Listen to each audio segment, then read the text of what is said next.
అంటే ఎలాంటి లక్షణాలు ఉంటాయి అనుకోవచ్చు మనం? అంటే మీరు 3 స్టేజెస్ చెప్పారు. ఫస్ట్ స్టేజ్‌లోనే గుర్తించాలి అనుకుంటే ఎలాంటి లక్షణాల ద్వారా గుర్తించొచ్చు? ఫస్ట్ స్టేజ్లో అంటే మీరు చెప్పింది అక్యూట్ సబ్డ్యూరల్ హెమటోమా అయితే యాక్సిడెంట్ అయిన తర్వాత పేషెంట్ స్పృహ లేకనే ఉంటాడు. దాన్ని గుర్తించడం అనేది పెద్ద కష్టమే కాదు. ఇబ్బందుల్లో ఎక్కడ వస్తుందంటే క్రానిక్ సబ్డ్యూరల్ అంటే ఏదో చిన్నది ఇంటి దగ్గర ఎక్కడో తలకి ఏదో గుద్దుకున్నారు అనుకోండి. అదే కాకుండా ఆయనకి యాంటీ ప్లేట్లెట్స్, యాంటీ కోయాగులెంట్స్ అని మందులు కూడా ఉన్నాయి, వాడుతున్నారు. వయసు 65-70 సంవత్సరాలు. అసలు ఎప్పుడు కూడా తలకు దెబ్బ తగిలినట్టు ఇవే లేవు, సన్నివేశమే లేదు. అప్పుడు దానికి మనకి ఎలా గుర్తించాలంటే తలనొప్పి. అంటే తలనొప్పి వచ్చిన వాళ్ళందరికీ బ్రెయిన్లో హిమటోమా ఉందని నేను చెప్పడం కాదు.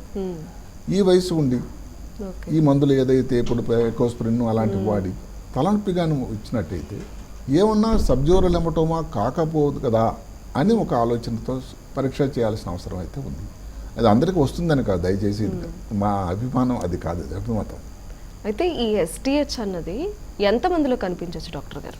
ఈ మధ్యకాలంలో ఎక్కువగానే కనబడుతుంది. నేను చదువుకున్నప్పుడు ఎక్కడో 1,00,000 మంది జనాభాలో 5 మందికి వస్తుంది, 2-3 వస్తుంది. ఇప్పుడు ఇందాక చెప్పుకున్నట్టుగానే భారతదేశం జనాభా తాలూకా పరిణతి రోజు రోజుకి 65-70 పైబడిన వాళ్ళ సంఖ్య ఇప్పుడు ఏంటంటే దగ్గర 15 కోట్లు ఉన్నారు. మరి వాళ్ళలో ఇబ్బందులన్నీ ఎక్కువ వస్తూ ఉంటాయి. వారిలోనే ఈ యాంటీ ప్లేట్లెట్ మందులు ఇవన్నీ వాడే శాతం కూడా ఎక్కువ ఉంటుంది. అంటే ఎలాంటి జబ్బులు ఉండటం వలన ఈ సమస్య వస్తుంది అనుకోవచ్చు?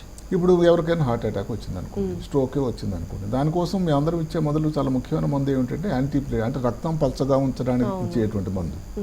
ఇప్పుడు రక్తం పలచగా ఇచ్చేటప్పుడు ఒక మెదడు మీదే లేకపోతే గుండె మీదే పనిచేయదు, శరీరంలో రక్తం అంతా కూడా పలచగా అయిపోతుంది. వాళ్ళలో ఏ చిన్న దెబ్బ తగిలినా కూడా ఇలాంటి ఇబ్బందులు వచ్చేదానికి ఆస్కారం. అదే కాకుండా ఇప్పుడు ఎవరికైనా లివర్ ఫెయిల్యూర్ ఉందనుకోండి, ఈవేళ మధ్యకాలం మద్యం సేవించడం అనేది చాలా ఎక్కువైపోయింది. ఏరులు పారుతున్నాయి శుభ్రంగా. ఎవరో చెప్పారు 750 కోట్లట ఒక్క డిసెంబర్ నెలలోనే గత సంవత్సరం తెలంగాణ రాష్ట్రంలో మద్యం వాడకం జరిగిందని. అంటే చాలా ఎక్కువ కదమ్మా. అలాంటప్పుడు ఏం జరుగుతుంది, లివర్ మీద దాని ప్రభావం చూపిస్తుంది.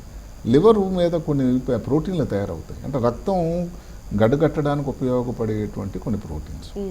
మరి లివర్ డ్యామేజ్ అయినట్టయితే ఆ ప్రోటీన్లు తయారు కావుగా, వాళ్ళలో కూడా ఇబ్బంది వస్తుంది.